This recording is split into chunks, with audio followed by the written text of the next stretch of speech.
సొబ్బడి సంపాదన సొబ్బమ్మ కుట్టుకూలికి సరిపోయిందని ఓ సామెత ఉంది. ఇక్కడ అంటే కష్టపడిందంతా ఇట్లాగే సరిపోతుంది అన్నటువంటిది. ఇప్పుడు ఫిల్మ్ ఇండస్ట్రీకి ఈ సామెత సరిపోతుంది అనుకోండి. బోలెడు సవాళ్ళు, ఓ పక్కన అవకాశాలే అతి పరిమితం.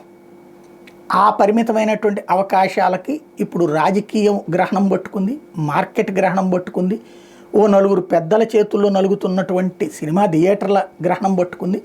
వీటన్నిటి మధ్యన కష్టపడి రూపాయి సంపాదించుకునేటటువంటి నటులు ఆ డబ్బులు ఎక్కడ పెట్టాలో తెలియట్లేదు, ఎవరిని నమ్మాలో తెలియట్లేదు. వీళ్ళకు ఒక చుట్టూ ఒక కంచి ఉంటుంది, హీరోలము యాక్టర్లము అన్నట్టు. ఎవరి దగ్గర పడితే వాళ్ళ దగ్గర మాట్లాడలేరు. కాబట్టి వీళ్ళ దగ్గరికి వెళ్ళగలిగినటువంటి వాడు వాడి టాక్టిక్స్ ఉపయోగిస్తే సరిపోతుంది. ఇప్పుడు కేదార్ అనేటటువంటి వ్యక్తి వీళ్ళ దగ్గరికి దూరగలిగాడు. ఒక యాక్టర్ ద్వారా ఇంకొక దగ్గరికి, ఒకళ్ళ ద్వారా ఇంకొకరి దగ్గరికి, అట్లాగా టోటల్గా ఫిల్మ్ ఇండస్ట్రీ అందరి దగ్గరికి దూరాడు. మనకేంటి, బ్యాంకులో డబ్బులు వేసుకుంటే 30% వడ్డీ వస్తుంది, ఫిక్స్డ్ డిపాజిట్ చేస్తే రూపాయి వడ్డీ వస్తుంది. అట్లా కావాలని ఎవరు కోరుకోవట్లేదు ఈ రోజుల్లో. అంటే 5 ఏళ్ల పాటుకి 7 ఏళ్ల పాటు ఫిక్స్ చేస్తే రూపాయి వడ్డీ వస్తుంది. అట్లా కావాలని కోరుకోరు, అంతకంటే ఎక్కువ కావాలని కోరుకుంటారు. అది 5 రూపాయల 10 రూపాయల ఇట్లాగా రావాలి అంటే ఏంటి, ఏదన్నా వ్యాపారంలో పెట్టుబడి పెడతాయి. ఈ కేదార్ అనే వ్యక్తి ఏం చేశాడు, ఇప్పుడే దుబాయ్ భారీగా విస్తరిస్తోంది, అక్కడ రియల్ ఎస్టేట్లో పెట్టుబడి పెడితే కనుక వేగంగా అయిపోతుంది. మనం ఒక 10 కోట్ల రూపాయలు పెట్టి స్థలం తీసుకుంటాం, ఒక 20 కోట్లు పెట్టి అపార్ట్మెంట్ కడతాం, 30 కోట్ల రూపాయలు, కానీ అమ్మితే మనకు 100 కోట్లు వస్తుంది, దాంతో మీ లాభాలు మీకు వస్తాయి అని చెప్పి ఒక 10 దాకా సంస్థలు సృష్టించాడట అక్కడ దుబాయ్లో. ఈ 10 సంస్థల్లో 8 ఇతనే డైరెక్టర్గా ఉన్నాడట.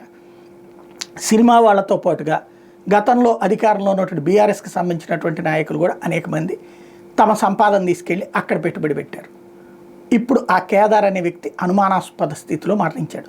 వాస్తవంగా దుబాయ్ చట్టాల ప్రకారం అయితే మామూలుగా సహజ మరణం అయితే కనుక 24 గంటల్లో మృతదేహాన్ని అప్పజెప్పేస్తారు, తీసుకెళ్ళిపోవచ్చు. కానీ అనుమానాస్పద మరణమైన మర్డర్ లాంటి అయినా రోజుల తరబడి పడుతుంది. దాంట్లో టెస్టులు రకరకాలైనవి చేస్తారు. శ్రీదేవి ఉదంతం అప్పుడు చూసాం ఎన్ని రోజులు పట్టింది అన్నటువంటి. అట్లాంటి పరిస్థితే ఇప్పుడు. అంటే సంథింగ్ ఏదో జరిగింది. కొంతమంది తెలంగాణకు సంబంధించినటువంటి సినిమా రంగానికి సంబంధించిన వాళ్ళు ఒకళ్ళిద్దరు, రాజకీయ రంగానికి సంబంధించిన ఒకళ్ళిద్దరు ఈ మధ్యనే అతను కలవడానికి వెళ్ళారు. వాళ్ళు అక్కడ ఉండగానే ఇతను చనిపోయాడు అన్నటువంటి తెలుస్తోంది. అంటే ఆ డబ్బులు ఇప్పుడు అతను చనిపోవడంతో అతనేమి ఎవరికి కాగితాలు ఇవ్వలేదు, వీళ్ళు ఏ కాగితాలు తీసుకోలేదు.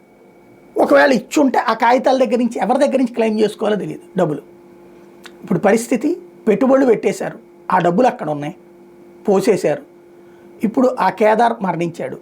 ఇప్పుడు వీళ్ళ డబ్బులు ఇంతకాలం కష్టపడి దశాబ్దాల పాటు సినీ రంగంలో కానీ దశాబ్దాల పాటు రాజకీయంలో కానీ సంపాదించుకున్నదంతా ఇప్పుడు ఏంటో అర్థం కాక, వాస్తవంగా ఏ రైతులో ఏ వ్యాపారులో అయితే ఆత్మహత్యలు బాటపడతారు, వీళ్ళు ఏం చేయాలో అర్థం కాక తలబట్టుకుంటున్నటువంటి పరిస్థితి.